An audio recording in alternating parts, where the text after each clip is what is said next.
Welcome to our channel. இன்னைக்கு baking episode 1ல நம்ம ரெட் வெல்வெட் கேக் எப்படி செய்கிறதுன்னு பார்க்க போகிறோம். உங்களுக்கும் இந்த மாதிரி சூப்பரான ஸ்பான்சியான கேக் வேணும்னா இந்த மெஷர்மெண்ட்டை பயன்படுத்தி நீங்களும் வீட்டிலேயே செய்யலாம். வாங்க இப்போ வீடியோக்குள்ளே போகலாம். ஃபஸ்ட்டு அவனை ப்ரீ ஹீட் பண்ணிக்கலாம். டிகிரியில் 180 டிகிரி, ஹீட்டிங்கில் டாப் அண்ட் பாட்டம், டைமிங்கில் 10 மினிட்ஸ் வச்சுக்கலாம். இப்போ நம்ம அடுத்து பார்த்தோம்னா காய்ச்சி வச்ச பாலில் 2 ஸ்பூன் நம்ம ஆற வச்சு எடுத்துக்கலாம். அதில் வினிகர் 1/4 ஸ்பூன் ஆட் பண்ணிக்கலாம்.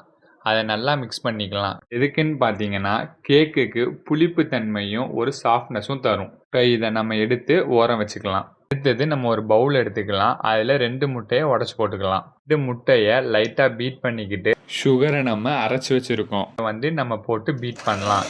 இதை நீங்கள் 100 கிராம் விடுங்க. இதை நீங்கள் ஆற வச்சுட்டு தான் நீங்கள் போட்டு பீட் பண்ணணும்.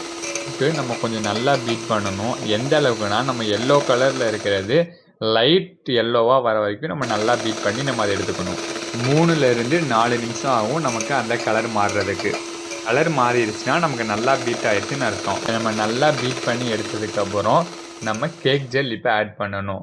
1/2 ஸ்பூன் கேக் ஜெல் ஆட் பண்ணோம்னா கண்டிப்பாக தண்ணி 1லேருந்து 1.25 ஸ்பூன் ஆட் பண்ணணும்.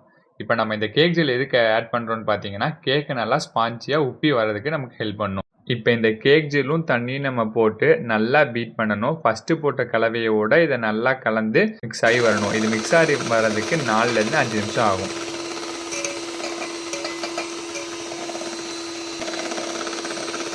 நமக்கு இது நல்லா மிக்ஸ் ஆயிருச்சு. அடுத்து நம்ம வெண்ணிலா எசன்ஸ் 1/2 ஸ்பூன் எடுத்துக்கலாம். இப்போ நம்ம ரெட் வெல்வெட் கேக்கோட ஹீரோவான ரெட் ஃபுட் கலர் எடுத்துக்கலாம். நான் சூப்பர் ரெட் கலர் எடுத்திருக்கேன். இதில் பார்த்தீங்கன்னா 1 ஸ்பூன் நம்ம சேர்த்துக்கலாம். கூட பார்த்தீங்கன்னா நம்ம 2லேருந்து 3 ட்ராப் ரெட் வெல்வெட் கேக்கோட ஜெல் சேர்த்துக்கலாம். 2 கலரும் நமக்கு சேரும்போது தான் ரெட் வெல்வெட் கேக்கோட கலர் பர்ஃபெக்டாக நமக்கு கிடைக்கும். இப்போ நம்ம இது எல்லாத்தையும் நல்லா பீட் பண்ணிக்கலாம். இது பீட் பண்ணும்போது நமக்கு பிங்க் கலரில் கிடைக்கும். அதை நம்ம பேக் பண்ணும்போது தான் நமக்கு ரெட் வெல்வெட் கேக்கான ஒரிஜினல் ரெட் கலர் நமக்கு கிடைக்கும். நம்ம ஸ்டார்டிங்கில் மிக்ஸ் பண்ணி வச்ச அந்த பால் வினிகர் திரிஞ்சதை நம்ம சேர்த்துக்கலாம். கூடவே மைதா 60 கிராம் எடுத்து வச்சுருக்கேன். அதை நம்ம கொஞ்சம் கொஞ்சமாக பீட் பண்ணிக்கலாம். இங்கே மைதா போட்டு பீட் பண்ணும்போது கட்டி விழுகாமல் கரெக்டாக பீட் பண்ணணும். அடுத்தது 1/2 ஸ்பூன் அளவுக்கு கொக்கோ பவுடர் ஆட் பண்ணிக்கிறேன். அது கூடயே பேக்கிங் பவுடரும் கொஞ்சம் ஆட் பண்ணிக்கிறேன். இந்த கொக்கோ பவுடர் பார்த்தீங்கன்னா ரெட் வெல்வெட் கேக்குக்கு ரொம்ப இம்பார்ட்டன்ட்.